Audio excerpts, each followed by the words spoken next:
جو پتھر پہنے جاتے ہیں جیسا کہ نیلم تو اس میں کہتے ہیں اثر ہوتا ہے، وہ نصیب کو بدل سکتا ہے، یہ بات پتھروں کے بارے میں ٹھیک ہے؟ کدھر کو پوچھ رہے ہیں؟ دنیا میں اگر کوئی پتھر کسی کا نصیب بدل سکتا نا تو وہ ہے جو کعبے کے دیوار کے اندر نصب ہے، حجر اسود، جس کے بارے میں جامع ترمذی میں حدیث ہے کہ یہ جنت سے اتارا گیا یاقوت ہے، نبی علیہ السلام نے اس کا بوسہ لیا ہے، بخاری مسلم دونوں میں حدیث ہے۔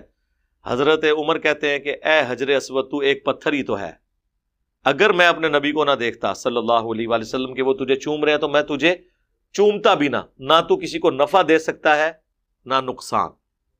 یہ حضرت عمر کا عقیدہ ہے۔ اگر جنت کا پتھر کوئی نفع نقصان نہیں دے سکتا تو بزرگوں کے مزارات کے اوپر رکھے ہوئے پتھر اور انگوٹھیوں میں لگائے گئے نگینے اتشائی کوئی نہیں، ٹھیک ہے؟ حتیٰ کہ جامع ترمذی میں یہاں تک حدیث ہے کہ حجر اسود کو اللہ تعالیٰ قیامت والے دن 2 آنکھیں دے گا، زبان دے گا، وہ دنیا میں جن لوگوں نے اسے چوما ہوگا ان کے ایمان کی گواہی دیں گے۔ تو وہاں تو سارے فرقے کے لوگ جا کے چومتے ہیں، یہ تو ایک دوسرے کو مسلمان بھی نہیں سمجھتے۔ سوال ہے نا، گواہی تو ان سے لینی چاہیے اگر ان کا بات چلے تو، لیکن نفع نقصان نہیں وہ دے سکتا۔ یہ کوئی نفع نقصان نہیں ہے، وہ تو آپ جس جگہ پہ نماز پڑھتے ہیں وہ جگہ بھی گواہی دے گی، آسمان بھی گواہی دے گا۔ اس نے ہمیں کیا نفع پہنچایا؟ فرشتے بھی گواہی دیں گے، اللہ کو فرشتوں کی گواہی کی حاجت ہے؟ اس میں آگے کہانی جوڑی بھی ہے انہوں نے مولا علی علیہ السلام کے بارے میں، وہ یہ حدیث المستدرک للحاکم میں موجود ہے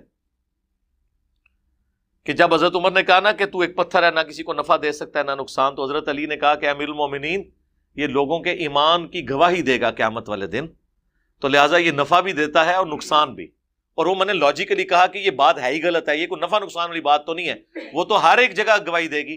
اور دوسری بات یہ مولا علی کا جو آگے کول ایڈ ہوا ہے نا، اس سند کے اندر ابو ہارون راوی کذاب، جھوٹا، متروک راوی ہے، یہ بھی پڑھا کرو نا، الگ یہ بھی لکھے ہے، یہ روایت ہی جعلی ہے، روایت اتنی ہی درست ہے جو بخاری مسلم میں آئی ہے۔ تو کسی سے کوئی نفع نقصان، کوئی تقدیر نہیں اس طریقے سے بدلتی۔ اگر وہ کہتا ہے بدل سکتی ہے تو دنیا میں جن لوگوں نے ایفرٹ کی ہے یا اللہ نے ان کی تقدیر میں کوئی مسئلہ اس طرح کا لکھا ہے، ان کے لیے اللہ تعالیٰ نے اس طرح کے رزق کے دہانے، جسے آپ رزق سمجھتے ہیں، کیونکہ آپ تو صرف پیسے کو اور جائیداد کو، ان چیزوں کو رزق سمجھتے ہیں نا، رزق تو اللہ کی ہر نعمت ہے۔ آپ کے گھر میں اگر کوئی علاج مریض نہیں ہے کہ جس کی دوائیوں کا خرچہ 30-40 ہزار روپیہ مہینے کا ہو، تو 30-40 ہزار کا رزق تو اللہ نے آپ کا بھی کھولا ہوا ہے نا۔ 1 کروڑ روپیہ کوئی لے لے اور مجھے اپنا جگر کاٹ کے دے دے، اپنی ایک آنکھ نکال کے دے دے، وہ پروفیشنل بیچنے والے تو چھوڑ دیں، عام بندہ کوئی بیچتا ہے؟ دنیا میں سینکڑوں ارب پتی لوگ ایسے ہیں جو نمک مرچ والی چیز نہیں کھا سکتے، ان کے اپنے ہوٹل ہیں۔